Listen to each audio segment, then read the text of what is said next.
98 GO రద్దు చేయాలని Munneru project నిర్మించి ఈ ప్రాంత ప్రజలకు సాగునీరు అందించాలని డిమాండ్ చేస్తూ గత 2 నెలలుగా ఇక్కడ ఉన్నటువంటి అన్ని రాజకీయ పార్టీలు ప్రజా సంఘాలతో మున్నేరు జల సాధన కమిటీ ఏర్పడి అనేక ఉద్యమాలు చేస్తున్నటువంటి సందర్భంలో ఈ ఉద్యమానికి మరింత ఊతమియాలని తెలంగాణ విద్యావంతుల వేదిక రాష్ట్ర కమిటీ పక్షాన ఒక కరపత్రం తీసుకురావడం జరిగింది.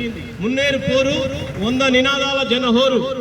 ఈ నినాదంతో ఈ 100 నినాదాలను ఇవాళ మనం ప్రజల్లోకి తీసుకుపోతే ప్రజలు కూడా ఈ నినాదాలను అర్థం చేసుకొని షార్ట్ గా ఇప్పటికే మనం 3-4 వ్యాసాలు ఇచ్చినాం, కవితలు రాసినాం, అనేక సందర్భాల్లో చర్చలు పెట్టినాం, సమావేశాలు నిర్వహించినాం. వీటి పరంపరే ఇవాళ ఈ కరపత్రం ఆవిష్కరణ కూడా భవిష్యత్తులో జరగబోయేటువంటి ఉద్యమానికి ఒక ఇంధన శక్తిలాగా ఈ కరపత్రంలో ఉన్నటువంటి నినాదాలు పనికొస్తాయని ఆశించి ఈ యొక్క కరపత్రాన్ని తీయడం జరిగింది. ఒక 10-15 రోజుల్లో రాష్ట్ర స్థాయిలో ఉన్నటువంటి ప్రజా సంఘాలు, తెలంగాణ విద్యావంతుల వేదిక, తెలంగాణ రైతు స్వరాజ్య కమిటీ, ఇట్లా 10-15 సంఘాల బాధ్యులు కూడా మన ప్రాంతానికి రావడానికి సిద్ధంగా ఉన్నారు.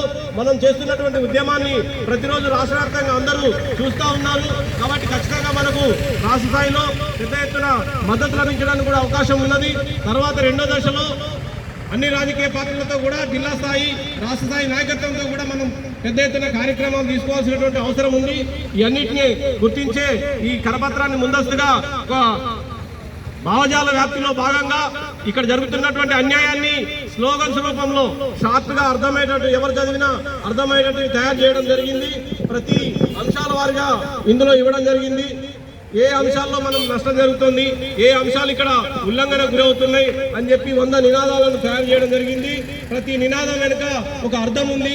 ఆ అర్థం ఇక్కడ ప్రజలను ఆలోచింపజేస్తుందని చెప్పి ఆశించి ఈ యొక్క కరపత్రాన్ని తీసుకురావడం జరిగింది. ఈ కరపత్రాన్ని ముందుగా ఆవిష్కరించి వక్తలు అందరూ కూడా వరుసగా మనిషికి 2 నిమిషాలు మాట్లాడవలసిందిగా కోరుతా ఉన్నాం. ముందుగా